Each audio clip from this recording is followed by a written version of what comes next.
اور رب تعالیٰ چاہتا ہے میرے عزیزو، یہ یقین کی بات کر رہا ہوں، اسباب تو یہ بتاتے ہیں بچے اپنے ماں باپ سے ہی ہوتے ہیں، بچے اپنے ماں باپ سے ہی ہوتے ہیں. آپ نے دیکھا بکری بکری سے ہی پیدا ہوگی، گائے گائے سے ہی پیدا ہوگی، انسان کا بچہ انسان سے ہی پیدا ہوگا. یہ اسباب ہمیں بتاتے ہیں، لیکن رب اگر چاہے ایک پتھر سے صالح علیہ السلام کی اونٹنی بھی پیدا کرتا ہے.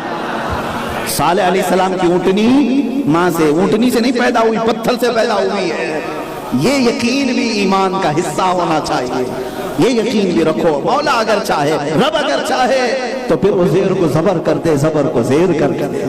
عزیزان گرامی وقار، اعلیٰ حضرت فاضل بریلوی رضی اللہ تعالیٰ عنہ کے یہ علمی کمالات کے بعد میں آپ کو ایک لگتی ہوئی بات عرض کر دوں. اس امام عشق و محبت کا جو زندگی گزارنے کا طرز تھا، طریقہ تھا، بعض لوگوں نے یہ سمجھا اتنے علمی کمالات والا، اتنی فقہی بصیرت رکھنے والا، جبل الاستقامت، کنز الکرامت جس کو دنیا آج پکارتی ہے، اس کی زندگی کا حال کیا ہوگا؟ چلتا ہو تو شہنشاہ کی طرح، بادشاہ کی طرح. نہیں میاں، بریلی شریف کی سرزمین ہے. اعلیٰ حضرت فاضل بریلوی کا ایک واقعہ مجھے دل چھو جاتا ہے. میں ہر عرس میں برکت کے لیے ضرور یاد کرتا ہوں، علماء کے لیے، میرے لیے، سب کے لیے نصیحت ہے، سب کے لیے نصیحت ہے. اعلیٰ حضرت رضی اللہ تعالیٰ اعتکاف میں بیٹھتے تھے. ہر سال رمضان میں اعتکاف میں چلے جاتے تھے. جس کی گناہ کو مصروفی يا شفيعنا يا محمد صلى الله عليه وسلم.